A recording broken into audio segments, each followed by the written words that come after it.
Melissa Yes, Prince Jhinku. Jhinku. Is that your surname, eh? Yes, gin like gin and tonic, and cool like the baby. Oh, nice. Nice. Jhinku. From Durban. Yes, from Durban, where the work left us. But you live in East London now. I have moved to South London. Okay, cool. You moved to East London for work. Work You did comedy in Durban. a little bit. Did you run comedy gigs in Durban? I didn't run the gigs. I ran events though, so I got people to go to comedy events. What does that mean? I didn't get all the comedians together. I didn't get the venues together. I got the audience members to come there and have meetups together. Okay, cool. Okay, nice. And you took this for who? For me, there's an app called Meetup. Yeah. It's an international app. People put up events. If you like an event, you RSVP and then just go. So I used to bring people to comedy, and now comedy is bringing people to. Are you a social person or an introvert? I am an extroverted introvert. So you're an introvert with extroverted tendencies. I'm ambiverted. Are you that person in the family that brings the family together? Is that you? I think so. Yes, no, it is. It is. Or is this a skill reserved for comedy and No, comedians? I bring everybody together. Oh, nice. Right. Nice. So you moved to East London for work, Mm-hmm. and then you retired from comedy. Because when I met you, Yeah. you said you're not doing comedy anymore. So I was doing comedic poetry, and while it was funny, it wasn't stand up. So I decided, let me actually do stand up in the format that it is in. And it's a completely different art. It's an art form in itself. It's not just being funny on stage. It's not just telling, funny stories or funny poems. It actually is a different technique itself altogether. But in essence, you left stand-up comedy for a second. How long? Yo, ish. Yeah, I came to East London and everything stops in East London. Because London had no comedy. There's no comedy here. And then you brought it back. Yes. But you're skipping forward. But Yes. in East London, it's either you have your major comedy shows, which obviously happen at the Guild Theatre, happen at the venue, but that's for big acts like your Mark Lotterings, your Riyad Musas, your Skumach Lopez. But the local scene had no comedy at all. I think there's a vernacular scene, but Yes, there is a next scene. I want to remember the guy's name who does it, but I know there's a guy called Tsepi Zayo that does comedy. There's some cool many last move from Songelwa. He does some vernaculars. I don't think he organizes, but he definitely headlines and hosts some of them. But East London itself had no comedy. I started a comedy room at Legend Showcase every Wednesday, open mic night. Two great things came out of that. Roscoe Brown was a comedian who started doing comedy on those nights, and Melissa re-entered the stand-up comedy space. yeah, I had FOMO. And since then, a lot has changed. Yeah. Since then, Roscoe's gone on to organize comedy rooms in the hood and otherwise. And Melissa, you have ran some very successful. So the third one. The third one, right here at This is Sunsets on Beach, and we did one at Curry on Beach. And Curry on Beach was so successful. We had people sitting halfway in the kitchen, we had people sitting halfway out the door, and we still stayed and decided, no, we have to get bigger. And we brought it right. It's about a meter away, and we brought people across. and today was packed.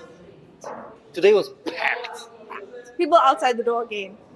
Yeah, people came, and at some point I was like, we're so sold out, we might have to turn people away Next time, I think we're going to have to be allocated seats just to make it more.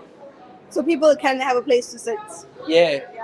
Tell me, organizing a gig such as this, was it easy for you? Was it hard for you? Did it come naturally to you? What the problem was that we had a week to prepare this. So okay, let me just tell you what I wanted. I just wanted a community of comedians in East London. We don't have that.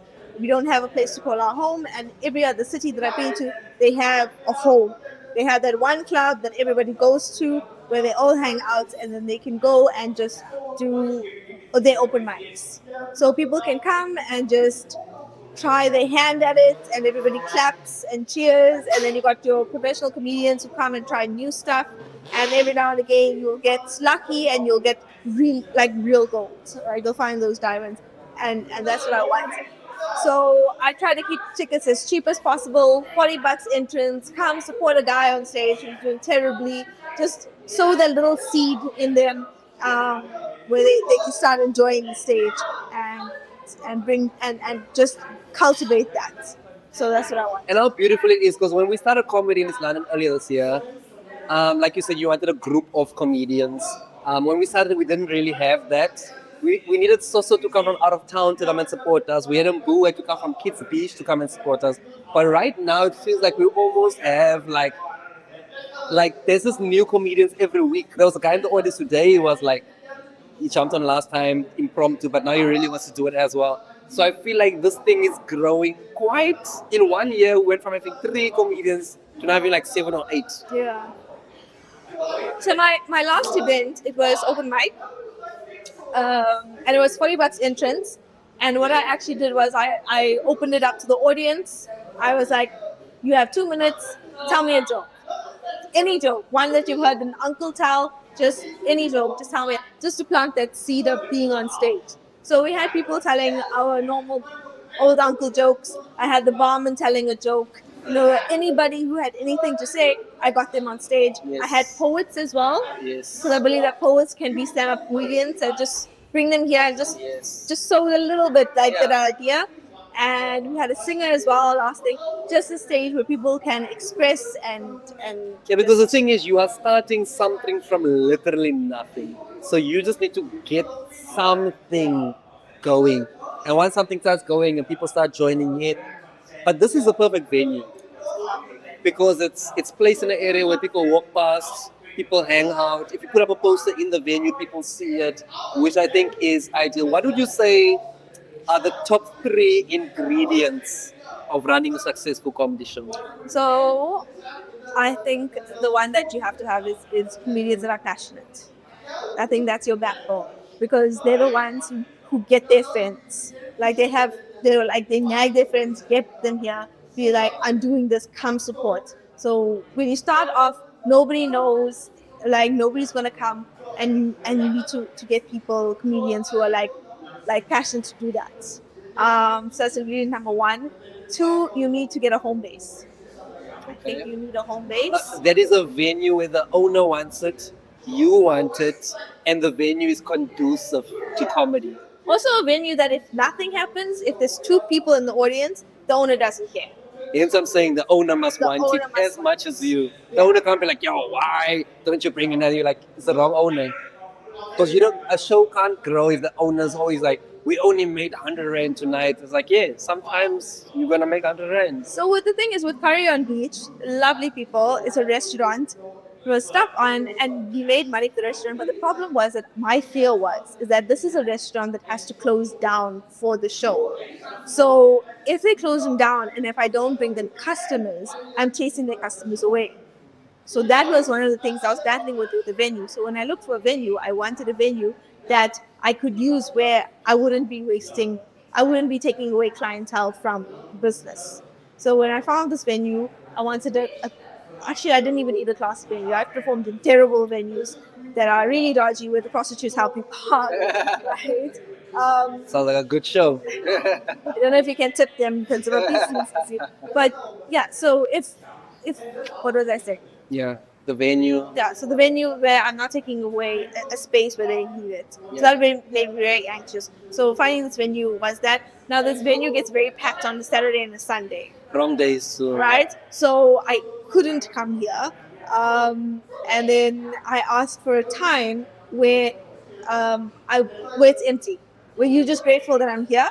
So initially it was a Tuesday afternoon or a Thursday afternoon or evening actually, and then I'm sure people always come up to you afterwards or on the streets and you're like, hey, come watch my comedy show, and they're like, no, I'm a parent. Yeah, yeah. It's dark. I'm not allowed to come Yeah, outside at babysitter, night. whatever. Yeah, and people, I don't know, with their safety and stuff, there's people who don't want to come out. And East London also has people who don't come out.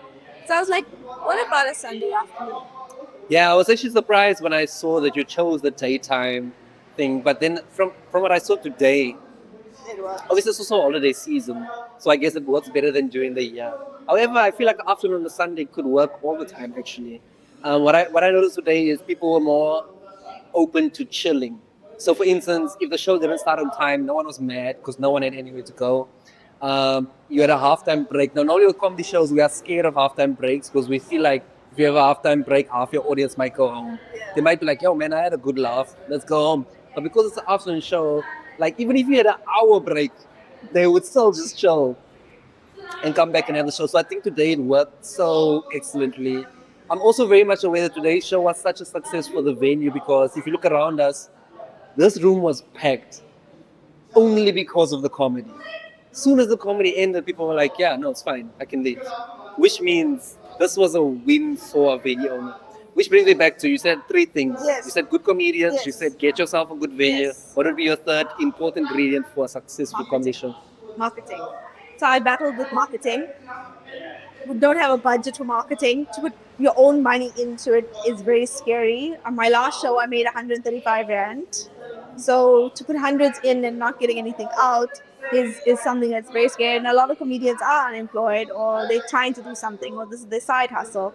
So that is a very scary thing. Yeah. But I was grateful that my comedians, especially Ravash is brilliant. 2 months in comedy, and he's just growing so quickly. He's I think he's the most passionate. He was like, I will do poster. I will put things out there for you. So you need to have your marketing, and I can't believe we got this within a week. But you also did the each one bring one. Each comedian, like not a lot of gig runners do this. Where you, because I mean, you in the WhatsApp group, you were pretty strict on guys bring someone. Because I find that if each comedian brings 2 or 3 people, and then your marketing brings X amount of people, you put that together, you've sold the room out.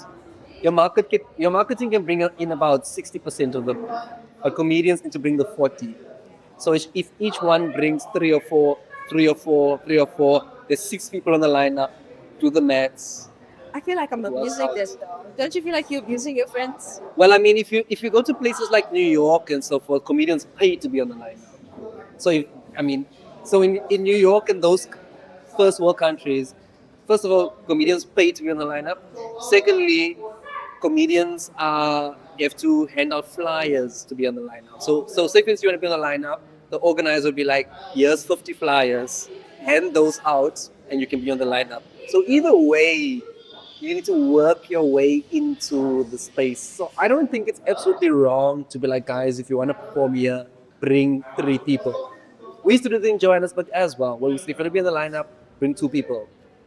The only problem in Johannesburg is because it's so far, transport is the issue. So then some comedians wouldn't come because they feel like they'd have to give transport to the 2 people to come. So we had to like calm that down a bit. But I feel like in a smaller city where people are like 10 minutes away, 5 minutes away, you might as well be like 2, 3 people. It's not a big ask, I feel. And I mean, if we don't make the room successful, the reason why I'm having this interview with you in the first place or this chat with you is because no one knows what the gig organizer goes through. They just like, I didn't get paid. No one paid my transport. They let me do 5 minutes. But no one knows what the organizer goes through. You come through, you perform, you go home. You have no idea how the sound setup works, the lighting setup, the negotiations with the owner. Wait, no one knows that. They come perform, they go home. No one knows the work that went in behind, which is why we have this chat to be like, let's. Just like, all right, guys, I worked hard now. Yeah. But congratulations to you. I think today was a success. Obviously, I hope you continue with it. How was your last question? How was your personal comedy journey been this year? As your re-entry to stand-up comedy, how has this year been for you compared to other years in stand-up comedy? I realized that stand-up comedy there's a difference between a comedian and a clown. 100%. And that when you write comedy, it's a formula. You can't just go there and act like a monkey, expect to get laughs.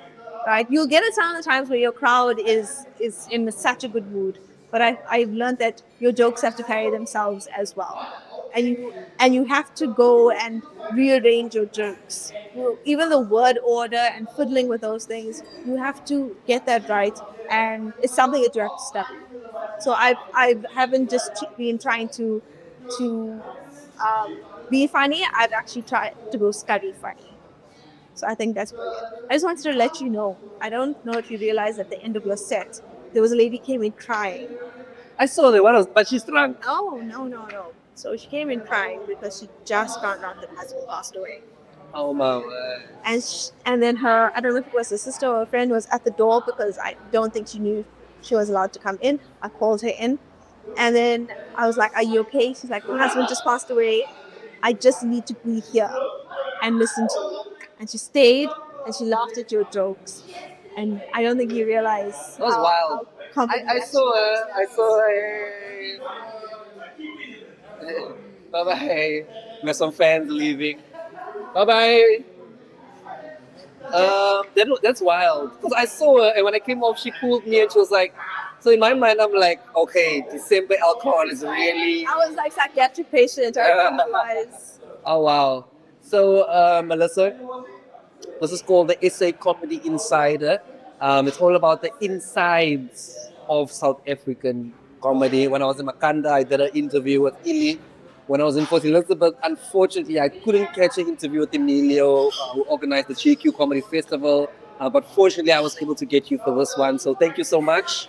Hopefully, there's insights to everybody in other towns, other cities who want to start comedy, just to learn what it takes to actually get the thing off the ground. So thank you to Melissa. Please follow her. I'll put all the handles over there. And of course, Melissa, if you can end up by giving us a shout out, it's the SA Comedy Insider. You can close it off in whatever way you'd like to. Okay, so follow the SA Comedy Insider because it is epic.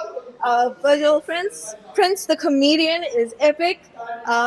He had his release on YouTube on his show on the 26th. So I think just come and support local comedy. We're trying very hard, and you don't see what happens in the back on the inside. So just come support and just be there for us. Yeah. SA Comedy Insider. Like and subscribe for more content.